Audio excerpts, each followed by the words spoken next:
தமிழ் வீரம் மூன்று பெரும் அரசர்களின் கதை. ஒரு காலத்தில் இந்திய துணைக்கண்டத்தின் தெற்கில் வீரமும் அறமும் பண்பாடும் ஒன்றாக கலந்திருந்த ஒரு மண் இருந்தது. அதுதான் தமிழ் மண். அந்த மண்ணை ஆட்சி செய்த மூன்று பெரும் அரசர்கள் சேரன், சோழன், பாண்டியன். ஒன்று சேரர்கள், மலையும் வீரமும். ஆட்சி காலம் கிமு 3ஆம் நூற்றாண்டு முதல் கிபி 3ஆம் நூற்றாண்டு வரை. தலைநகர் வஞ்சி.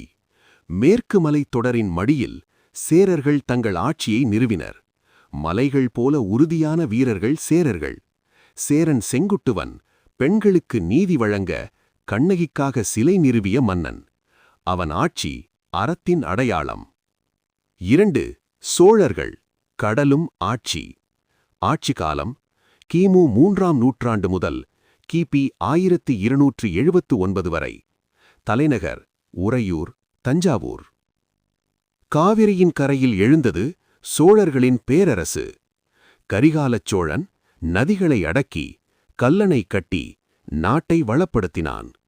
பின்னர் வந்த ராஜராஜ சோழன் கிபி 985 முதல் 1014 வரை தஞ்சை பெரிய கோவில் கட்டி தமிழ் புகழை உலகிற்கு எடுத்துச் சென்றான்.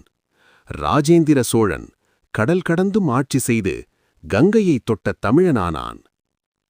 பாண்டியர்கள், தமிழ் வளர்த்த அரசர்கள். ஆட்சி காலம் கிமு 3ஆம் நூற்றாண்டு முதல் கிபி 14ஆம் நூற்றாண்டு வரை. தலைநகர் மதுரை. மதுரை நகரில் தமிழ்மொழி தழைத்தது. சங்கம் வளர்த்த மன்னர்கள் பாண்டியர்கள். நெடுஞ்செழியன் போர் வீரத்திலும் நீதியிலும் சிறந்தவன்.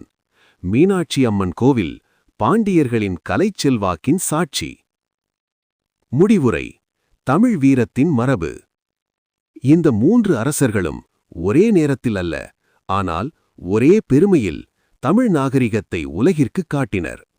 இன்றும் நாம் பேசும் மொழியில், நாம் நடக்கும் நிலத்தில் அவர்களின் வீர சுவடுகள் வாழ்கின்றன.